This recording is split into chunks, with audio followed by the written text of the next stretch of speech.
Is this going? Yeah, I think it's going. All right. What is up, Blaze? 13:30 a.m. ASU Alternative Radio listeners, viewers. This is Nick with I'm Mike of the Contortionist and Last Chance to Reason. There you go, right there, the man himself. All right, and we're gonna do an interview. So, last time actually you came here with Last Chance to Reason. Yeah. I didn't bring my piece of paper to interview you. So half this interview is gonna be like to Last Chance to Reason level 3. All right. Yeah. All right, cool. All right. First question of this series is, what is your spirit animal? Spirit animal. Spirit animal. It'd be a lion. A lion. Why? For sure. Why? Well, I always felt like I had a cat-like personality, and it's the fucking king of the jungle. You know what I mean? Cat-like personality. I got feline lizard. Yeah. I got you. All right. Stealthy, Yeah. yet powerful. I like you. All right. Describe the third dimension. The third dimension. Yeah. Let's see. I know. Right now, it's dark, dimly lit, but it's cool. It's an experience. Yeah. Third dimension's it's cool. I feel you. Good answer. All right. And then, how is level 3 different from level 2? Well, that's a good question. To me, personally, my interpretation of how it's different, we took a slightly different approach with the songwriting. With level 2, we were trying to be, I guess, a caricature of ourselves. You know, we wanted to be as extreme as possible.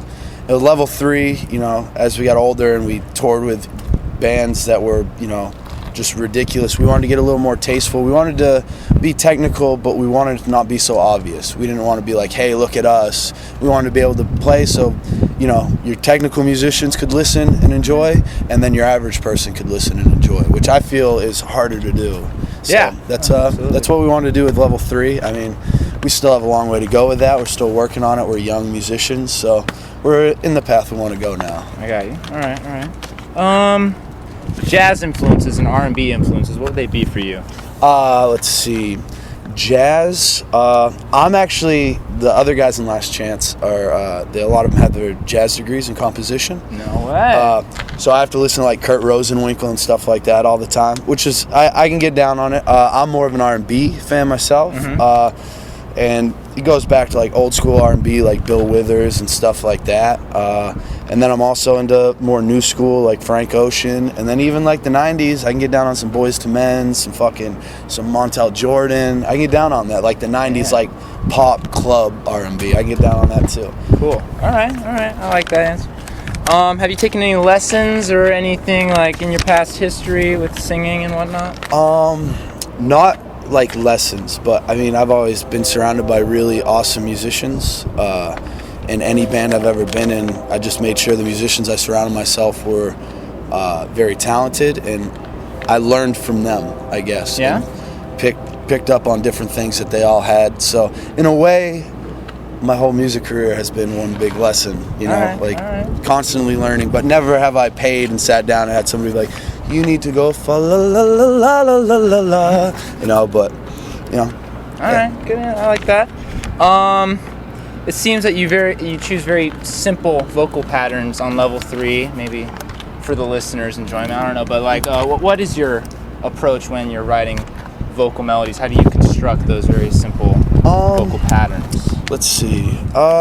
It varies. Sometimes I'll just listen and I'll hear melodies in my head, and then I'll try to duplicate them with my voice, and then sometimes that works. Sometimes I have an acoustic guitar, and I'll play melodies on the guitar. You play guitar? A little bit. I wouldn't say. Another talent. I wouldn't. Yeah. Michael Lessard. I wouldn't say I like play, but I can fiddle around on it. So I'll do that, and basically my main goal, standard is with writing vocals is if it rocks, it rocks, and I'm down with it, and if it doesn't, I'll throw it to the wayside. All right. To play devil's advocate a little bit right now, I know. And this is just on YouTube.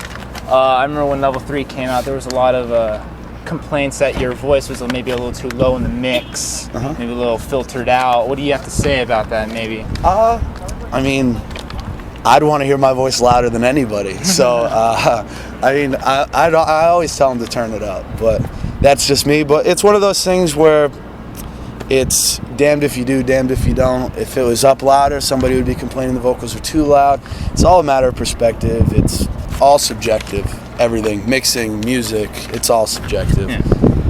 What's your favorite song off Level 3?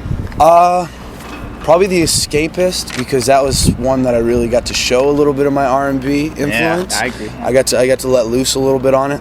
But I mean, yeah, probably that as a whole song. My favorite part is the very end of the album, though. I was very proud of how that came out and capturing what we wanted for the vibe. I think it came out awesome. All right. A friend brought this up to me, and I thought I'd throw it in as a question because it did seem intriguing. How did you approach the Last Chance to Reason guys with putting the band on the back burner, or did they just kind of generally accept that it was a back burner? How did that whole process come about? Because my friend was like, oh man, this is my guy. He's just kind of like going with the Contortionist and then leaving Last Chance to Reason behind. Obviously, it might have been a flawed view. Yeah. But what's the deal right obviously, on the surface, things always look a little different. But basically what happened was these guys called me up. They had just lost Jonathan. Yep. They had a week before they had to go out on tour. They asked me if I could fly out, fill in for 2 months. Last Chance didn't have anything going on. We were still wrapping up Level 3. So flew out there. I did the tour. They held auditions. I was gearing up to get ready to tour on Level 3. We're going to release it. We're going to do the tour cycle, like every band does. We lost a guitarist while I was out on the road with the Contortionist. He had personal stuff he wanted to do, and, I didn't meet with the criteria of the band, so we parted ways. And when I got home, we were just going to find another guitar player to play with us and keep on trucking along. Yeah. We lost our other guitar player when I got home. So basically at that point, I talked to the other 2 members of Last Chance, Evan and Chris, and I was like, listen, it's not looking like we're going to be able to tour much because we got to find new members and do all this. Yeah. And the album's getting released. I was like, but there's this opportunity for me to join the Contortionist. Are you guys okay with that?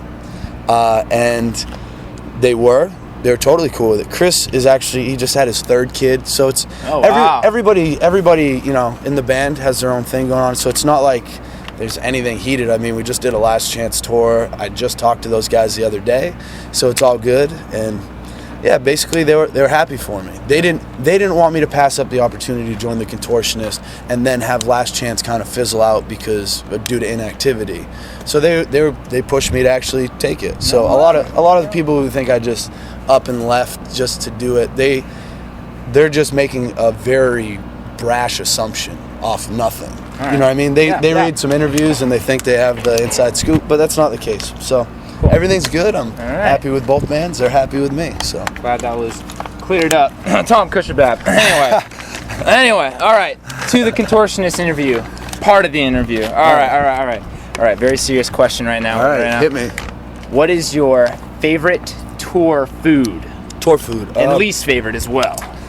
Well, based off how it makes me feel, usually what I go with is I like to have a nice tomato basil wrap with baby spinach, avocado, and sometimes I'll have meat, sometimes I won't, but usually just that with a little bit of yogurt dressing, and it's really good.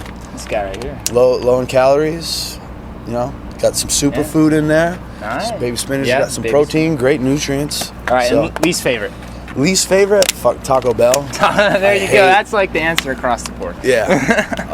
Yeah, Taco Bell for sure. All right. Have you started working or writing with the Contortionist yet? Any new material kind of fizzling out maybe? Yeah, we're fumbling around with some ideas, and everything's going good, It's starting to rough out the general concept of what we want to do. So, and then from there, we're just going to let it kind of evolve naturally. Yeah. Any lyric writing thus yet, or is that after the songs are written? No, I've been writing lyrics. Yeah? I've been writing lyrics. I have to start now. If I don't start now, I'll kick myself in the ass later because I like to use the time that I have, and so I can keep on going back and correcting and fixing stuff. And I've already started writing lyrics. It's gonna be cool. I'm excited.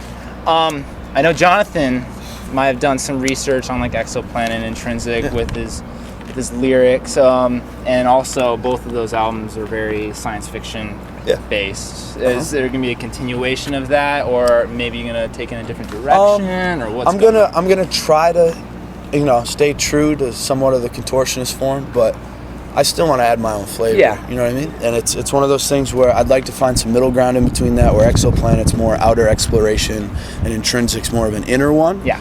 I'd like to find some middle ground. Maybe I don't want to use the words psychedelic. That's a horrible word to use. More of a, I guess, philosophy based mixed with a little bit of science based. Yeah, that's a good mix. Find some middle ground there. Yeah. All right. Good stuff. Do you consider yourself a supernatural believer, or just someone who goes into superstition? I wouldn't consider myself superstitious, but I also don't rule out the possibility. You know what I mean? Like I constantly would like to think I have the answers, but then there's so many things we just can't even fathom that it's hard. You can't put a dog up to a computer and expect it to know what's going on. So for us to think that we know everything and we can process everything, there's stuff our eyes can't even pick up. So it's like there's so much shit. It's crazy. Yeah. So I'm not superstitious, but I don't rule out the possibility of anything. That's a good answer. I like this guy. Are you learning to play keys maybe for the Contortionist, or is that just strictly singing, or what's? Yeah. I mean, if anything, it'd be guitar. It'd be guitar. Me doing like keyboard, like if it'd be like keyboard stuff like on guitar. But I doubt anybody even wants to hear that. I wouldn't want to put anybody through that, But there's a possibility there will be keys on the album. That's for sure. And we've already been talking to some people about being on the album for keyboards, and nice. Yeah. So whether that'll be a permanent fixture in the band as somebody who comes out and tours with us, we're unsure. But we're just kind of rolling with the punches. It's still kind of early in the game. I just made the switch over. We're still adapting, weighing out the options with everything. Yeah. So it's hard to give you a concrete answer on that. But yeah, So basically that's that in a nutshell. Cool.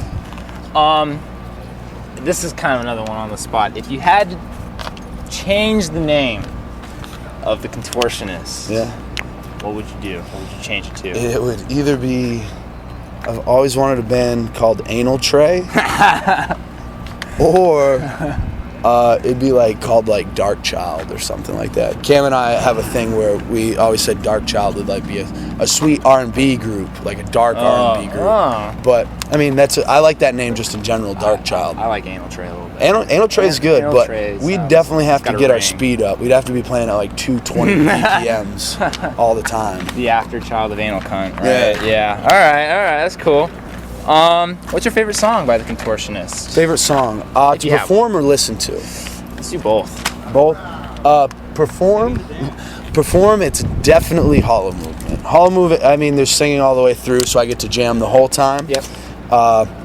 So I like that. It's fun. I love the melodies. John did an excellent job with the melodies. So I really like that. Actually, Geocentric Confusion is really fun to play live too, because some of those screaming patterns are really cool. Yeah, oh yeah. And to listen to,